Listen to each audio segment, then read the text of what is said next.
serious bullies of Reddit whose victims committed suicide. How did it affect you?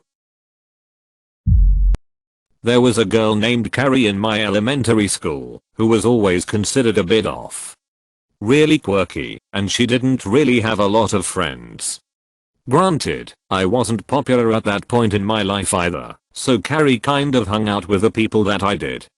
I remember her being bullied, and the leader of my group was mean to her as well. I may have laughed at the stuff said to her, but I never said any of the mean comments. Like others in this situation, I was too much of a wimp and afraid to turn into the target to stand up for her. That being said, her and I did hang out outside of school and I did consider her a friend. Plus, at the end of 6th grade, most of us would divide up and go on to middle school, so I just assumed we would all start fresh.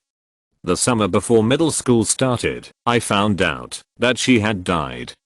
We were told that it was a freak accident, that she was wearing a scarf while jumping on the top bunk bed in her room, and her scarf got caught on her ceiling fan that was on, and she hung to death. I don't believe that story for a second. Like I said, I hung out with her and had been to her house. There wasn't any room for her to be jumping on her top bunk. I really believe she committed suicide because of the bullying, and I still feel terrible when I think about this. I went on to be the recipient of some brutal bullying that resulted in my own suicidal thoughts and self-mutilation, so looking back, I wish I had been tougher because I ended up knowing her pain. It sucks. It's one of the absolute worst feelings in the world. R.I.P. Carrie. I'm sorry. I should have been a better friend to you. Edit. Since this has been recognized, I changed the name out of respect for her family. Let's also hold a candle for those who were bullied continually, but didn't go through with suicide. Perhaps they were slightly tougher, or didn't quite reach the lowest point by a hair's breadth, or found an escape in books or computers. Those who now passing through their 20s and beyond are suffering from continued depression, unable to hold down jobs, or motivate themselves or form relationships, still hating themselves, and having crushed self-esteem and social phobias. Some may recover. Others, suicide may simply have been delayed. I was a bully from grades 2 to 8, reaching a peak at about grade 5, and decided consciously to stop being mean around grade 7. I was a young girl, my parents divorced the summer before grade 1, I had 3 older brothers who took it hard, so did I, and were rough with me. I learned to defend myself, became quite physically strong, and because I felt powerless in my home life I chose to find a sense of power in the schoolyard. I was physically abusive, punching, pushing, tipping people's desks over, wrecking kids' projects, and had a sharp tongue. I would go out of my way to sniff out insecurities and say any mean things I could to make a kid cry. It was quite mean. I was also a cyberbully.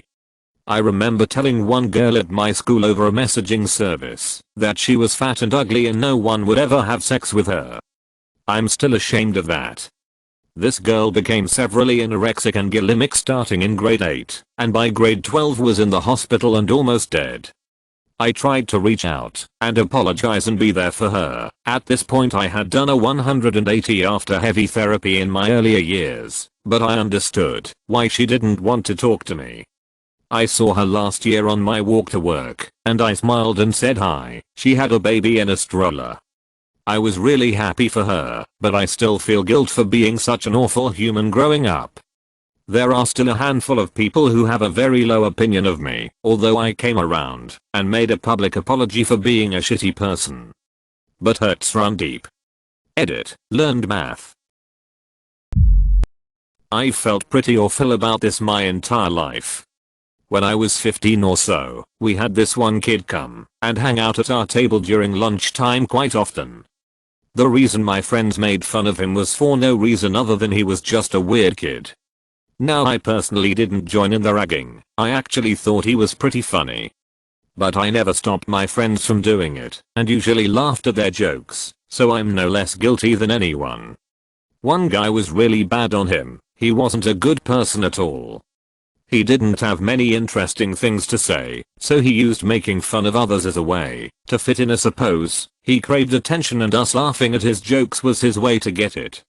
He effing constantly went after this kid, to the point where, if you said anything at all, the guy would say some comment to make fun of him over it. He stopped coming to our table after a couple of months and I would only ever see him sitting in some side hallways eating lunch alone or whatnot. Over the summer he jumped in front of a car and killed himself. No note or anything, but everyone knew why. After learning more about him, he was actually an awesome kid, played football for some clubs, really great at drawing, and all sorts of other things. Had he been given the chance to contribute to conversations, he would have been liked and adored as anyone else. Bullying is never okay, and being silent and letting it happen around you is just as bad. For some reason or another, some kids just unfairly become targets and that leads to all the assholes in the world taking advantage of them. It's something I've always been ashamed of, and I've honestly tried being as nice to everyone around me as much as I can.